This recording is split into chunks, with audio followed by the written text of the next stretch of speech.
my presentation is part of this discussion about how we can reinforce the regional dimension, and it's just to give you information about what's happening with regional qualification frameworks around the globe. And we've been doing a lot of work on this. Actually, already back in 2010, we made a study which was called Transnational Qualification Frameworks, in which we tried to see what are these regional qualification frameworks, what are existing, what are their characteristics, and why are they being developed.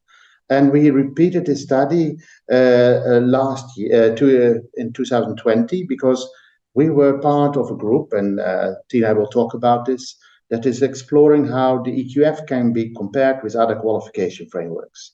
That is national qualification frameworks, but also regional qualification frameworks. So in that context, we said we need to understand better what are the regional qualification frameworks that are existing. We are part also of this global inventory of national and regional qualification frameworks. And every 2-3 years, we come with a new report, and one is coming out just now, where we look also at regional frameworks. But what we saw in our study is that there are many more initiatives for regional qualification frameworks than there were already in the work that we did on the regional on the global inventory. And then, of course, also because we were working on these regional frameworks, we were in contact with many countries and many organizations, and we also were closely collaborating with ILO Sinterfor. They have been working on developing a proposal for a regional framework in Latin America. So these are the studies that I'm going to cover, mainly the one that we did in 2020, which is called Regional Qualification Frameworks Initiatives Around the Globe.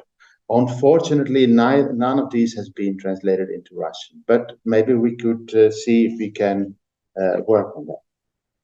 So the first study was really to understand the context of regional and transnational qualification frameworks. Why transnational qualification frameworks? Because some of these frameworks are not regional. They're not in the same global region, but they connect countries that have other common features.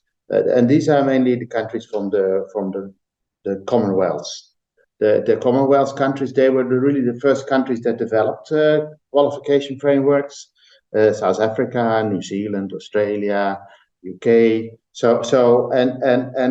They have developed these transnational qualification frameworks for the virtual universities of the small states of the Commonwealth. It's really for small countries to connect them.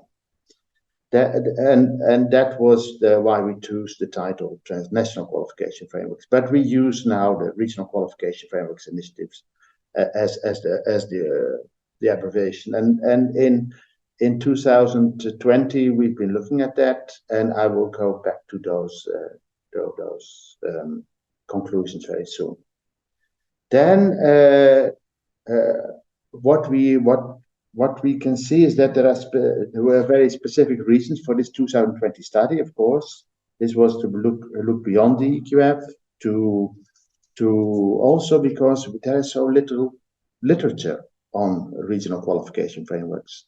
Yes, I heard that Nadia said also that there is a little, let's say, methodological information about how you develop frameworks, but in general, there is very little that you can find about regional qualification frameworks.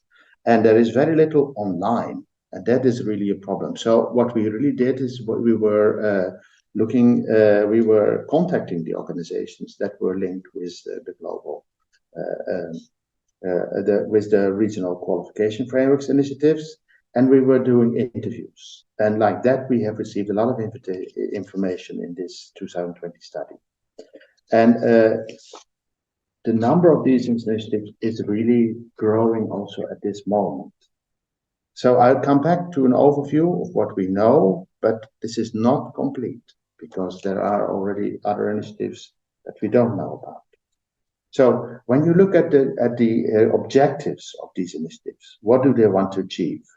Some of these initiatives, they are seen as a catalyst for developing qualification frameworks in the region. Yeah, I mean, you could say that that's also in Europe the case. Yeah, so we want to connect the qualifications, we want to make them more transparent, Yeah, this is also one of the goals, and for transparency, comparability, and in some cases also harmonization. Yeah, we want to make sure that qualifications are actually more and more similar, like for instance in the qualification framework of the higher education region.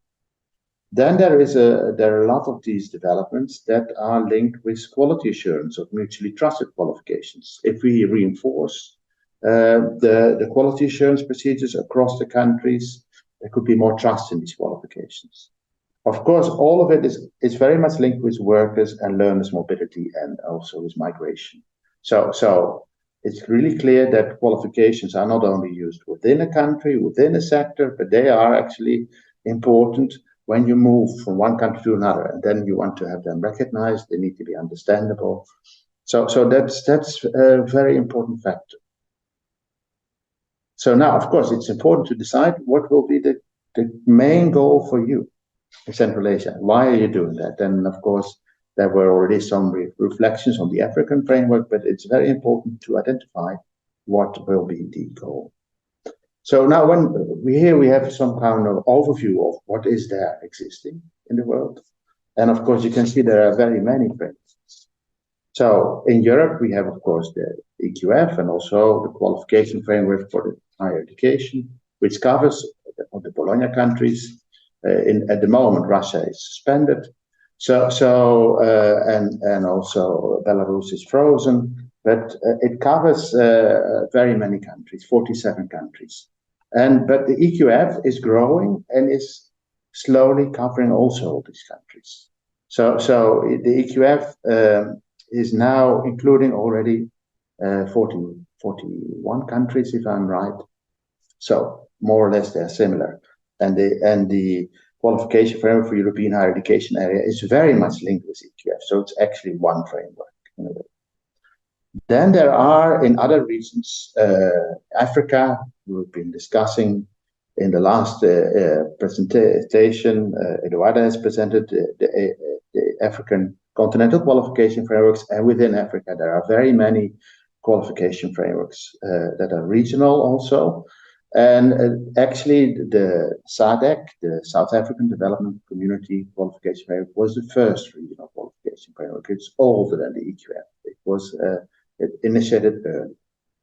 So then there is in Asia, there are the oldest initiatives are maybe the South Pacific Register, which is a quality assurance initiative, which is mainly for the countries, islands in the South Pacific.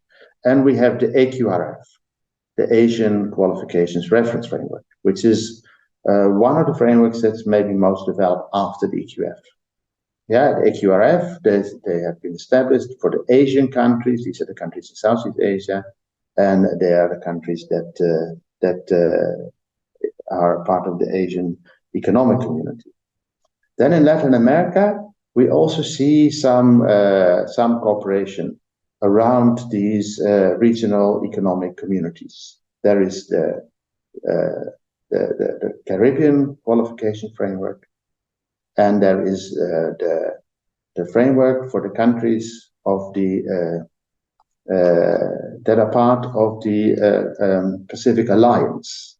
This is a group of countries: Mexico, Peru, Colombia, and Chile, that are also cooperating very, very intensely together. And there are now also initiatives.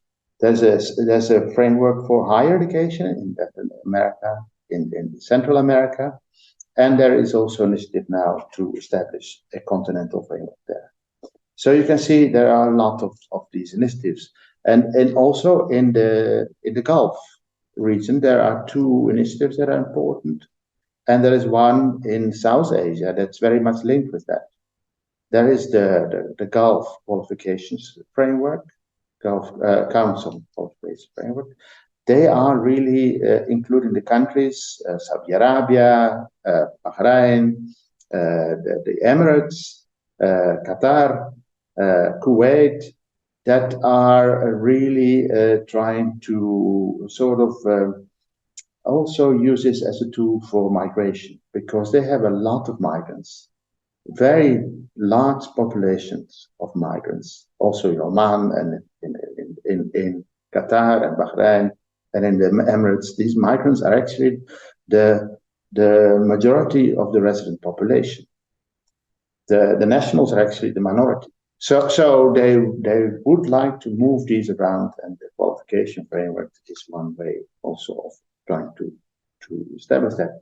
And also the South African, Southern Asian development community, they also are looking at developing a framework in order to sort of coordinate the migration also within the region, but also with the Gulf, because it's very clear that once you have recognition of the qualifications, there is much more benefits for mobility, because the earnings are higher, people can get better jobs.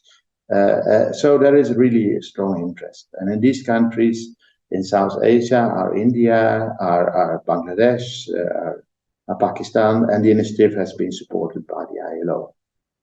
So what you can see is that these frameworks, they are actually belonging to different types of initiatives. Yeah. So first of all, regional economic communities. They are really the main motor. In the case of Europe, this is the EU. Yeah. But also you can find this in Latin America and also in Africa, in other regions. Then there are also one initiative that I didn't mention yet. It's the Arab Qualification Framework, which is an initiative of quality assurance agencies. And also the network in Central America is an initiative of quality assurance agencies. But those frameworks, they have, of course, they are, let's say, strong technically, because they are the people behind them that know about qualifications. But it's more difficult to get commitments from governments and to get really buy-in, because they are really bottom-up initiatives. And then there is these small states of the Commonwealth that have common heritage. And then, of course, it's very important to see the role of international organization in all of this, because international organizations are there not only to push these developments, to give the first input. And international organizations that are active are ILO. They are active in Latin America. They're active in South Asia. Of course, we are also active. And the EU is actually supporting many of these developments. Also there are organizations like UNESCO that are very active. So you can see really that there is an important role for donors. And also there is important implication of commitment. The more committed the countries are, the quicker they will make progress. And that's really something that we can see also from the EU. With the member states all voluntarily engaging in the EQF and taking a real commitment. But of course, all of it also depends very much on the possibilities and the resources of the countries. And we can see that the majority now of these frameworks are in the Southern Hemisphere. They're countries with limited resources, limited, smaller, let's say, public sectors, and it is a bit more difficult to implement them. So what are these frameworks covering? Well, some of them started really only to deal with vocational education, like in the Caribbean. Others only higher education, like the qualification framework for the European higher education area. Some are more about skills development or adult learning and cover, but more and more the tendency is to become frameworks for lifelong learning, to cover all type of learning. Not only formal learning that is provided by formal recognized providers, the traditional diplomas, VET, higher education, general education, but also other qualifications that are provided, for instance, by the private sector. Yeah. So that's very important. Also, you can see that some of them, they go beyond common levels and they have common qualifications. Like in the Caribbean, they have common qualifications, or even they could have common online courses. And this is, for instance, the case of the virtual of the TQF, the Transnational Qualification Framework of the Virtual University of Small States of the Commonwealth. So you don't have to be all like the EQF. They can be very different, and they can have a different focus. And the idea of sharing online courses with smaller countries is really to really have more impact on learning directly. You can see that the number of levels vary. The most popular are 8 or 10 levels. 8, of course, is in Europe, very popular, also in the NQFs, so as a consequence of the regional framework. But many of these countries they have 10-level frameworks, like for instance in the AQRF or in the SADC framework. And what you can see also everywhere is that there is an interest in developing validation on formal and informal learning. Now, these frameworks, they are separate, but somehow they're also overlapping, because some countries are in several of these regional frameworks. And you can see this in this picture. And this is actually quite interesting and important, because the whole idea is to connect. The whole idea about qualification framework is to link qualifications so that you can use them in different contexts. So that's very important, yeah. And that was one of the important findings of our study. Now, what is very Arjen, sorry, I just wanted to say that you have 3 minutes left. Okay, fine. Yeah, okay. What is very important, I think, is that you do really proper research about what you have. And I think here ILO has really done great work in Latin America in trying to map what are the different developments. We've also worked on that in the global inventory. And in the global inventory that we have now issued this year, we have, you can see that we have an overview of 93 frameworks. So this is not all of them, because we know there are about 145 in the world. But this was the overview that we got in 93 frameworks. We can see that there's a very dominant position of 8 levels in Europe. We can see 10 levels, but you can see actually that these frameworks, they have all kinds of levels. And there is a strong influence of frameworks also on frameworks, on these regional frameworks, on national frameworks. It's really very, very dominant. We could see this in the study. It said that 2/3 of the NQFs, they have been really established after the RQF, and even those which were established before, like the French one, they were very much influenced by the regional framework. For instance, in France, the levels were adapted and some of the principles were changed.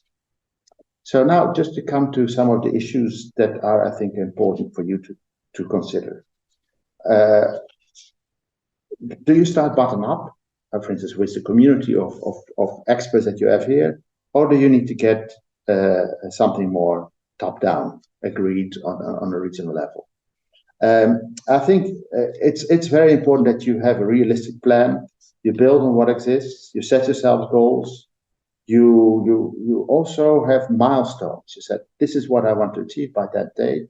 All these things help. For instance, the milestones that were defined in the original, the EQF recommendation, they were very ambitious, but they help to push countries to move forward. And I think very important is to ensure the usefulness of your frameworks. Now, we have been looking at how these frameworks develop in different stages. I will not go to that now. I can do that if you have any questions about that. But it's important to understand here that it's not that you are ready immediately. It takes time. Yeah, you need to somehow agree what you want to establish, and you need to implement it, you need to adopt it, and then you need to activate this framework and test it. So what is very important, I think, is that you think of beyond DARYA. You have to think from the beginning how we can make these initiatives sustainable so that it will not all be lost. Yeah. So and how do we mitigate the risk of failure? Very important, I think, is the use of IT. That can really help you to move faster. Now, just as a last comment, извините, я слышу сейчас перевод на русском. Или, может быть...